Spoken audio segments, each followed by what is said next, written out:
Hello students, आज हम करने जा रहे हैं क्लास 9 एक्सरसाइज 7.2 क्वेश्चन नंबर 1। जैसा कि आप देख रहे हैं एक आकृति बनी हुई है। ये आकृति सवाल में नहीं दी गई थी, ये हमने खुद बनाई है जो भी हमें दिया गया है उसके आधार पर। कोई समबाहु त्रिभुज है ABC जिसके अंदर AB और AC दो बराबर भुजाएं हैं। कोण B और C के समद्विभाजक हैं जो O बिंदु पर मिलते हैं। तो हमने पहले एक त्रिभुज बनाई ABC, उस त्रिभुज के बाद फिर हमने क्या किया, ये समद्विभाजक लिए। अब समद्विभाजक का मतलब है दो बराबर भागों में बांटना। तो ये जो समद्विभाजक है ये इस कोण को दो बराबर भागों में बांटता है। ऐसे ही इस वाले कोण को भी ये दो बराबर भागों में बांट रहा है। B और C दोनों जगह ही दो दो बराबर भाग बट रहे हैं। उसके साथ ही ये जो AB लाइन है ये इसे AC लाइन के बराबर दे रखी है। ये दो चीज़ें दी गई हैं। हमें फिर सिद्ध जो करना है OB OC को बराबर सिद्ध करना है और AO कोण A को समद्विभाजित करता है, ये हमें सिद्ध करना है। तो इसको सिद्ध करने के लिए देखिए हमने क्या किया। सबसे पहले है तो हम पहले की तरह ही दिया है लिखेंगे। हमें दिया गया है त्रिभुज है ABC और इस त्रिभुज के अंदर AB और AC भुजा बराबर दी गई है। जो कोण B और कोण C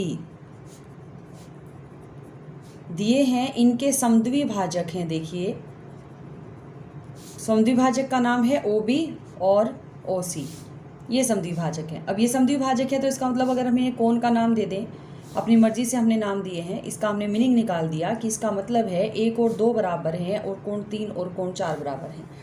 ये नाम हमने दिए हैं, लेकिन हमने ये कहाँ से देखे हैं नाम? हमने ये देखा है कि ये समद्विभाजक है तो 1 और 2 ऊपर नीचे वाले कोण बराबर होंगे और 3 और 4 ये ऊपर नीचे वाले कोण बराबर होंगे। अब ये चीज़ें तो हमें दी गई हैं। इसके बाद हम लिख रहे हैं कि हमें इसके अंदर सिद्ध क्या करना है। हमें इसके अंदर सिद्ध करना है जो हमें दर्शाइए के बाद दो भाग दिए गए हैं। एक तो ये कि OB और OC बराबर है और दूसरी चीज़ हमें सिद्ध करनी है इसके अंदर AO कोण A को समद्विभाजित करता है। अब ये कहिए कि समद्विभाजित करता है या फिर इसे हम दूसरे रूप में लिख दें। हम अगर इसको 5 और 6 कोण का नाम दे रहे हैं तो हमें ये सिद्ध करना है कि कोण 5 और कोण 6 जो है वो आकृति के अंदर बराबर चल रही है। ये बात हमें सिद्ध करनी है। अब इसको प्रमाण करने के लिए हमें इसको सिद्ध करना है कि क्या क्या है और कैसे चल रहा है। तो इसके लिए हमने इसके अंदर देखा, सबसे पहले तो जो हमें मालूम है, हमें इसके अंदर क्या मालूम है कि AB और AC बराबर हैं। हम उसके बारे में देखते हैं कि उसको कैसे यूज़ किया जाए। तो AB और AC त्रिभुज ABC के अंदर AB और AC बराबर है क्योंकि ये हमें दिया गया है। अगर ये बराबर चल रहे हैं तो उससे क्या होगा, इसके सामने के कोण B और कोण C आपस में बराबर हो गए। इसका कारण हम क्या लिखेंगे, जो हमने एक थ्योरम की हुई है, समान भुजाओं के सम्मुख कोण समान होते हैं, यानी कि बराबर होते हैं। जो भुजाएं बराबर हैं उनके सामने वाले जो कोण हैं वो भी बराबर होते हैं। अब देखिए जो चीज़ पूरी बराबर है उसको अगर हम आधा कर दें तो भी वो बराबर ही रहेगी। अब जब हम इसको आधा करते हैं तो हमने कहा 1 और 2 बराबर है, 3 और 4 बराबर हैं। अगर B का आधा किया तो हम इसको चाहें तो 1 का नाम दे सकते हैं या 2 का। इसी तरह C को हम चाहें तो 1 का नाम दे सकते हैं, 3 का या फिर 4 का। ये चारों कोण बराबर हो गए। यहाँ से हमने कहा ये ऊपर नीचे के बराबर हैं। अब इसका आधा कर दिया, ये पूरा कोण इस पूरे के बराबर है तो इसका आधा भी इसके आधे के बराबर होगा।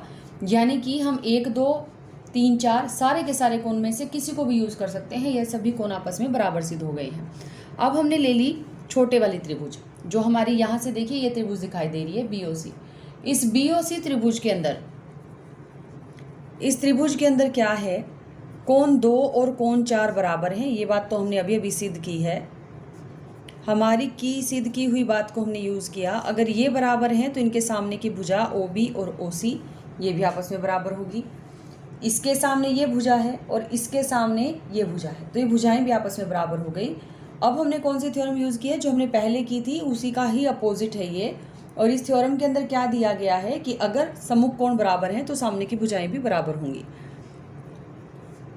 समान कोणों के सम्मुख भुजा समान होती है, ऐसा है इसके अंदर। तो हमने इस चीज़ को यूज़ कर लिया। अब जब हमें ये मालूम हो गया है, अब हमने जो ओ बी और ओ सी को बराबर सिद्ध करना है उसके लिए त्रिभुज ली। कौन सी त्रिभुज का हिस्सा है ये? हमने त्रिभुज ले ली है ए ओ बी और उसके साथ ही त्रिभुज ले ली है ए ओ सी।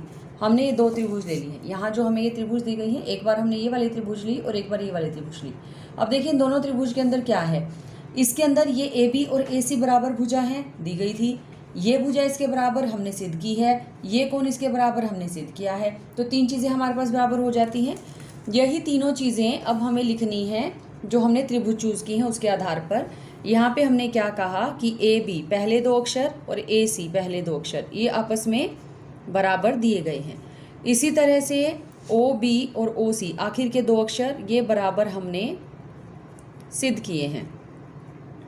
और कोण 1 और कोण 2 ये भी हमने बराबर, यहाँ से कोण 1 और यहाँ से 3, कोण 1 और कोण 3 भी हमने बराबर सिद्ध किए हैं। जब ये 3 चीज़ें हमारे पास हो गई, हमें किसी भी त्रिभुज को सर्वांगसम करने के लिए 3 ही चीज़ों की ज़रूरत होती है। तो हमारे पास जो ए ओ बी है वो सर्वांगसम आ जाती है ए ओ सी के। अब ये नियम कौन सा है?